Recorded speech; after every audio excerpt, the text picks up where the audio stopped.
এই যে আমি একটা হাঁস জবাই করেছি আজকে। হাঁসটাকে কেটে কুটে রান্না করব। তো আমি এখন হাঁসটাকে বেছে নিয়েছি ভালো করে, এখন কেটে নিচ্ছি। তোমার কাটা হয়ে গেছে, কেটে ধুয়ে নিয়েছি ভালো করে। এখন আমি গ্যাসে একটা কড়াই বসিয়ে দিয়েছি। তো কড়াইতে তেল দিয়েছি, তেল গরম হয়েছে। এখন এর ভিতরে আমি পেঁয়াজ কুচি দিয়ে দিলাম 1 টেবিল। তো পেঁয়াজটা একটু হালকা নেড়ে চেড়ে নিচ্ছি। এর ভিতরে তেজপাতা দিয়ে দিলাম, গোটা গরম মশলা দিয়ে দিচ্ছি, আদা বাটা, রসুন বাটা, জিরা বাটা পরিমাণ মতো দিয়েছি। তো আমি পরিমাণের চেয়ে একটু বেশিই দিয়েছি, কারণ হাঁসে একটু বেশি মশলা লাগে, তাই সেজন্য দিয়েছি। আর এখন আমি হলুদের গুঁড়ো দিয়ে দিচ্ছি, মরিচের গুঁড়ো দিয়েছি। তো আমি একটু মরিচের পরিমাণও বেশি দিয়েছি, কারণ আমি ঝাল ঝাল খাবো। তো আপনারা চাইলে যেরকম খুশি সেরকম ঝাল খেতে পারেন। তো আমি পরিমাণ মতো লবণ দিয়ে নিচ্ছি। এখন মশলা একটু নেড়ে চেড়ে এর ভিতরে আমি গোশ দিয়ে দিচ্ছি। তো গোশ দিয়ে ভালো করে নেড়ে চেড়ে আমি এবার এটাকে ঢেকে দিচ্ছি। আমাদের ঢেকে 10 মিনিট পরে আমি আসবো।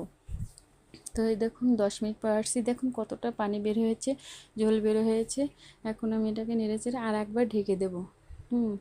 আর যে আমি এখন ঢেকে দিচ্ছি, ঢেকে দিয়ে এই আরেকবার এসেছি, 10 মিনিট পর আসছি। এখন আমার গোছ কষানো হয়ে গেছে। এখন এর ভিতরে আমি পরিমাণ মতো ঝোল দেবো। তো আমি ঝোল বেশি রাখবো না, সেজন্য আমি অল্প ঝোল দিয়েছি। তো আপনারা চাইলে বেশি দিতে পারেন। তো আমার এই দেখুন গোছ রান্না হয়ে গেছে। এখন আমি জিরা গুঁড়ো দিয়ে গোছটা নামিয়ে ফেললাম। তো বন্ধুরা দেখুন আমার গোছের কালারটা কত সুন্দর আসছে। এই যে আমি খেতে দিয়েছি, সবাই খেতে আছে, সবাই বলছে সেই স্বাদ হয়েছে। তো আমার কাছে ভালো লাগছে, আপনাদের কাছে কীরকম লাগছে প্লিজ কমেন্ট লাইক দিয়ে কমেন্টে বলে যাবেন।